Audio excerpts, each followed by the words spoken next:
Hi, I'm Neil Druckmann, and I was the director and co-writer.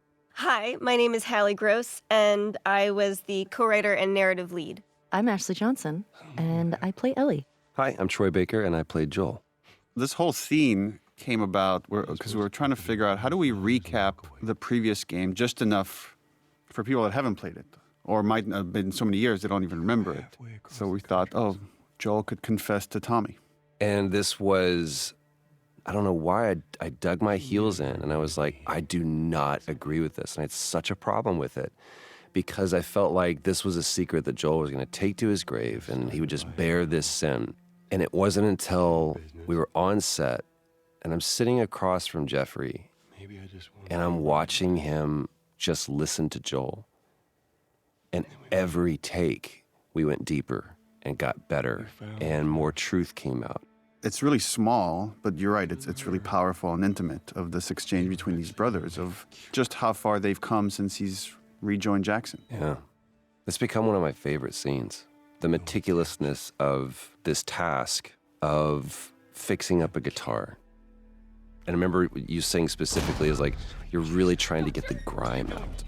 And to me, how that mapped to what he's trying to do in this scene with this conversation is I'm just trying to get every last bit of dirt out. In the original game, we didn't cut to a close-up of Joel and seeing like what was his emotional state coming into that operating room. That look from Tommy. What do you do?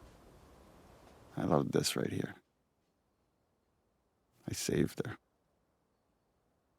And we wanted some darkness around that statement of like, the implication is I did whatever I needed to do to get her out of there. And the justification, you know, that comes from that. That is the central question, right? And I think that opening the game on that line is so important because Joel really does believe he saved her. And that's the question for Ellie throughout the game of, did he? I remember just so much work we did on this soundscape right here of just leaving you with that kind of uncomfortable feeling of it was a good thing, but there was definitely a lot of darkness around it. It's a great scene for Tommy as well. And now he has to carry the weight of this thing that his brother did. Goddamn. Right now he's not feeling great about it. That's so.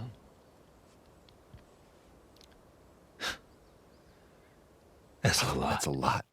He's also a family guy, so on some level he gets it. What does Ellie know? And he gets obviously he knows what Joel has been through and why that decision was so important for him. I told her they just ran some tests. There's something to me that hits me every time when Ellie rolls over. Mm-hmm. I don't think I caught it as much. I think I was aware of it. Like, Neil, you being a parent, you're more familiar with some of those gestures than I was, or I am now. Traveler will do this, where he will, when I put him to bed or whatever, and he's ready to go to sleep, or he needs to be alone with his own thoughts, he'll do that turn. And it never really hit me that that's what Ellie is doing, is just, okay, I'm done talking about this now. I just kind of want to be private in my own thoughts. Which is also an interesting juxtaposition that's happening here, is we're getting to see the moment he was lying to her while he's confessing the truth to his brother. And the differences in those two relationships now. And it's, despite how much they've been through and how much Ellie has become an equal of sorts, he still sees her as his child. And if he has to lie to her to protect her, he will.